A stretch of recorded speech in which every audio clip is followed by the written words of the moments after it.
All right, we're looking at 7.1, so graphing inverses. So when we do this, we're going to build a table off of the equation that we have, and then we're going to flip the x and y values to get my other table. Then we'll go through and graph everything. So if I start like with 0 here and go up and down a couple each way, anything to the 0 power is always going to be 1. And so I'm using this equation 2 to the power of x. So 2 to the first power is 2. 2 squared would be 4. And 2 to the third power gives me 8. Now when I do the -1 and -2, we're going the opposite way. So instead of doubling it, I'm going to cut it in half, which would be 0.5 or 1/2, and then 0.25 or 1/4.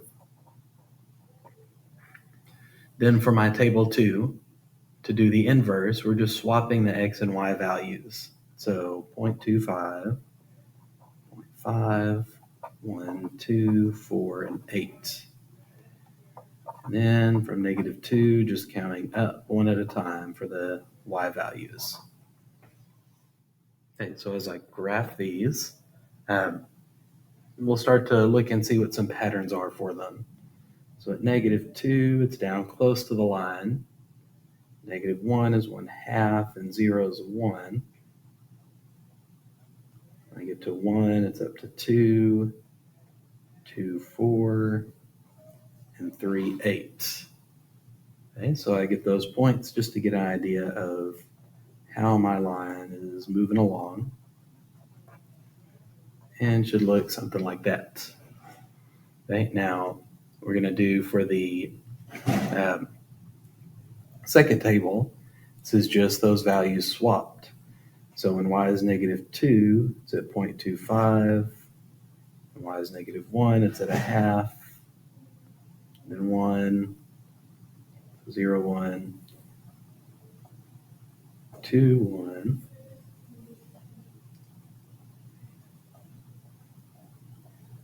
4, 2, and 8, 3. And so I get a graph that looks kind of like that right there. And so we're already noticing some patterns here, but we see it really well when we put a dashed line going through the middle here that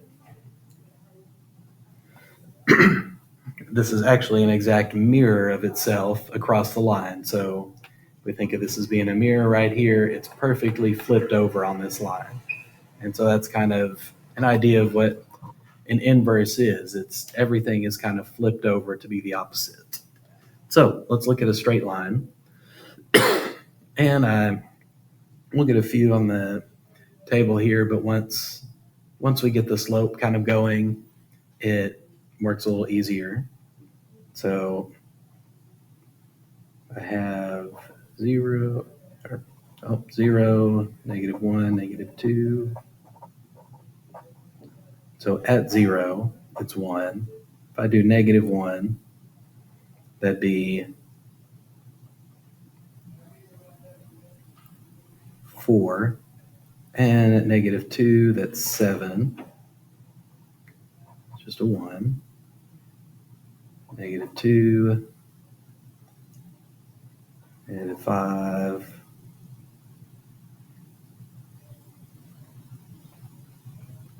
And 3 times 3, -9, -8. Should be -11. Okay, and so if you notice, we're just going down 3 each time because that's a slope of -3. So when I swap them,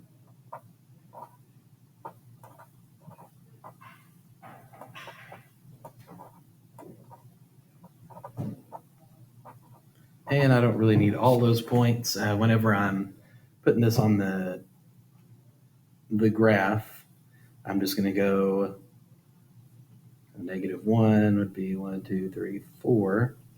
And so I'm going down 3 to the right 1. And so I can really just fill in my points by doing that. And on my line. Yeah, not a perfect line, but we got an idea of how that is moving. Then I'll do the same thing here when x is 1, or when y is 1. No, x is 1, y is 0.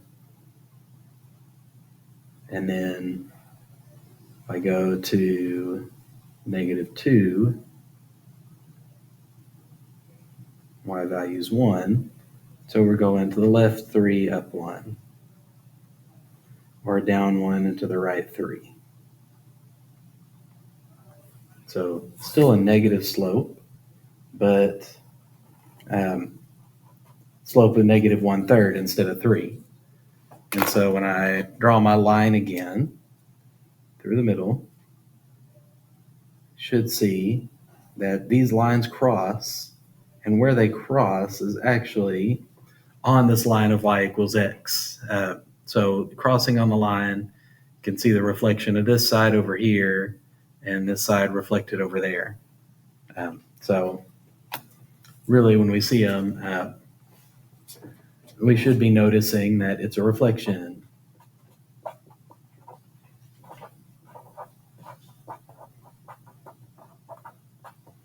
Okay, and we've got an idea of that.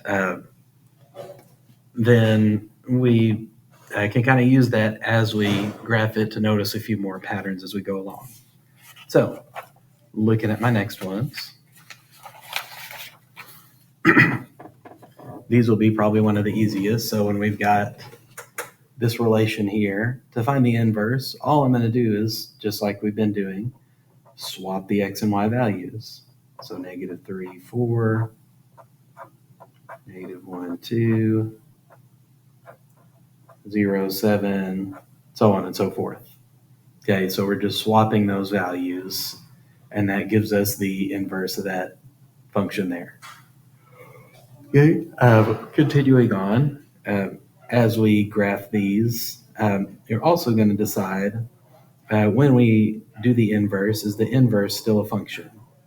So let's change this to y equals by moving the x value over and changing the sign. Then we change the sign on everything, or think of it as dividing by -1. So that's our formula we're going to use.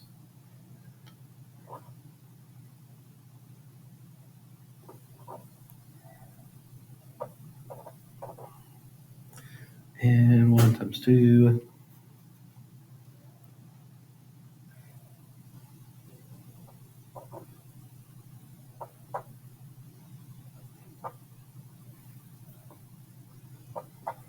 And I won't do all the numbers. I kind of set it up on the opposite side that it needed to be.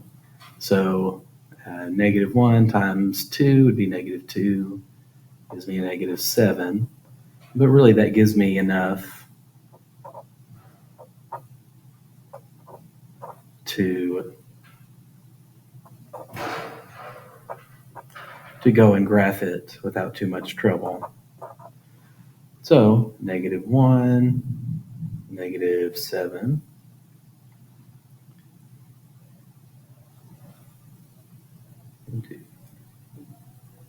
There's my 0, -5. And so I'm going up 2 to the right 1. And once I've got that pattern down, I can put plenty of dots to help me graph that line accurately. And same thing here. If I have a y value of -1, and then -7 for this, -5, 0, so I'm going up 1 to the right 2.